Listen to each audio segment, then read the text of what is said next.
accurate, and why do you not allow for plural marriage when your arguments also bless that? Well, actually, all the studies that have been done on plural marriage show that they're very, very harmful to the women and the children in those marriages. That's just what the studies show. They are very often very abusive to the children and very abusive to the multiple wives. It's often, usually, I'm not aware of any plural marriages with multiple husbands. Maybe if there were some, it would be different. But they're all multiple wife situations, and unfortunately and sadly, there's a high rate of both poverty and abuse. There is no one, not one of the states in any of the cases before the Supreme Court who is making that argument about gay families, because it's not true. So that's one of the very main differences between those two kinds of sets of marriage.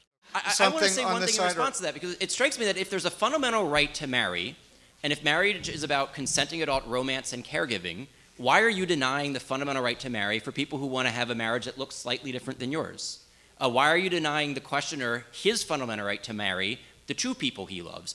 Or you said you didn't know of any multiple husband situations. I'm surprised you say that, because there are over 500,000 polyamorous households in the United States, many of which are multiple male partnerships.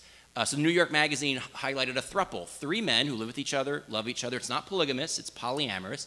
On what basis do you deny them their marriage equality?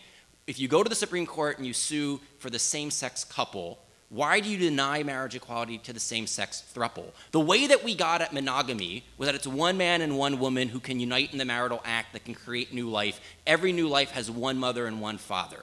If you say male-female is irrational, arbitrary, and bigoted, what's magical about twosomes?